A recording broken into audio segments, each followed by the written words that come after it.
Magandang umaga mga beshi. Ayan, mag-umpisa tayo ngayon ng ating gawain sa araw na ito. At magandang araw nga pala sa buong mundo at sa iba pang mga parte ng ating mundo. Ayan. Mga kabeshi, nag-almusal na ba kayo?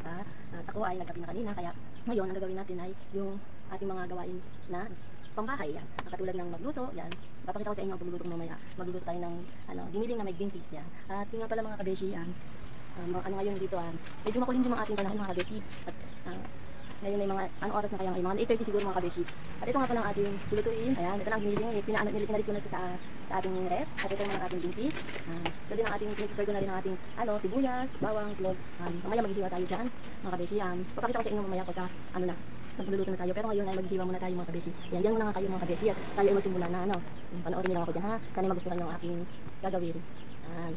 Dito kayo. Isin ko lang kayo mga kabeshi ha. Marami ko lang. Kumain niyo ako hindi tayo. Hindi ba tayo? So, sige yes. Ito lang pala kayo. Yan, para makita niyo ang aking paghiwa. Hiwa tayo ng sibuyas.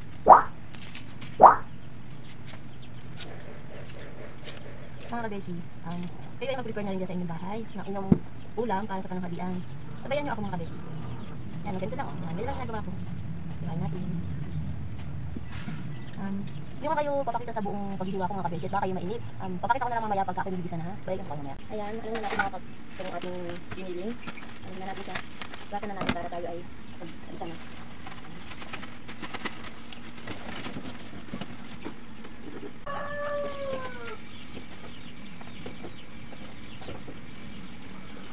Kasunod natin hugasan mga kabeshi ay ang green peas na. Gasa lang natin makaunti para mawala yung parang yung pawis niya. Yung moist. Kunti lang. Ayan, hinalo ko na yung harina. Halo ko yung harina, itlog, implan ko na yung karne, kabeshi. Tapos, tagal naman natin, tignan natin siya ng lalagyan natin yung ng sibuyas. Ito talaga natin sibuyas. Tapos, kaya natin yung parang mabango, yung konting bawang. Narang mo lang ulit. Ganyan, humulok. Bakit dito? Halo-halo lang natin. Dahil ganito siya, para siyang hindi pa coated yung karne na. Lalagyan pa natin isa pang itlog, pang lalagyan. Ayan, nag-umpisa na tayong mag-isa. Bali dalawa ang ating kalang gagamitin. Isa sa ginisang giniling na may green peas.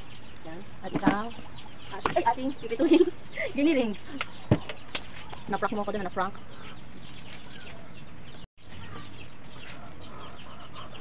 Ano ba mga kabeshi? Tara na, magluto na kayo eh. Para masabayan nyo ako sa aking pagluluto. Para makatapos yung kayo ng gawain sa isang araw.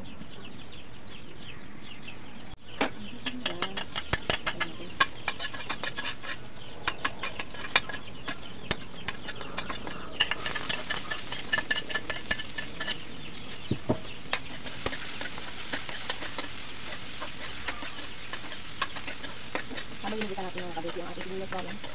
Dito naman tayo sa kabilang kawali para magsilog tayo naman ng ating giniling na ito. Yan. Back-to-back yan mga kabeshi.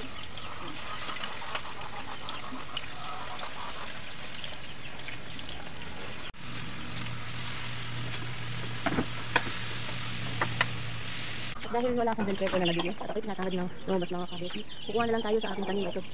Dito, kahit hindi pa gaano hinog, kulay green pa lang para may dumi amoy yung ating niluluto. Ay, kukunin ko na yun. Ayan, kukunin ko na. Yan, ito napakita ko na. Yan, nakuha ko na. Ito lang. Ito lang na kasi baka hindi na mamunga yun. Kapang ko, nakapabuhay ako ng bell pepper. Ang dami niyang bunga. Yan. Alam ko na tayo maglagay ng red bell pepper. Inami lang natin sa ating tanim to. Puro green tayo ngayon. Lalagay ko na dito. Ito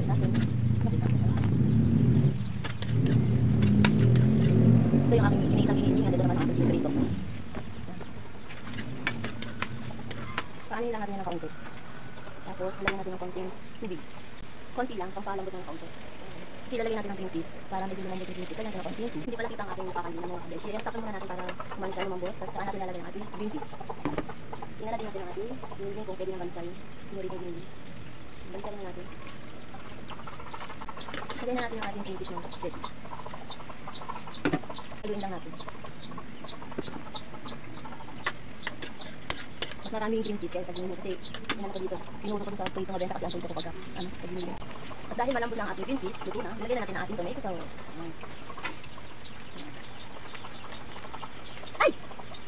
siya. Natin sa natin para sulit ang ating tomato sauce. Hinaan natin kaunti ang ating natin. Ayan, lutuin lang natin ang tomato sauce, tapos okay na siya. Dito naman tayo magpupokus sa ating tipo na yan. Ayan, patapos na tayong magluto. Ito na ang ating niluluto kanina. At ito rin na. Ayan, finish. Ayan. Ito na siya. Ngayon naman, mga kabeshi, medyo magpapahinga muna ako. Tapos, syempre, load muna tayo sa ating cellphone para tayo ay makapagpahinga. Tapos, maya naman, nagagawin natin ay ang ice candy naman. Ayan na yung aking anak ko. Kumakain na yan. Ano ang sasabi mo sa luto ng iyong mama? Masarap. Sarap daw.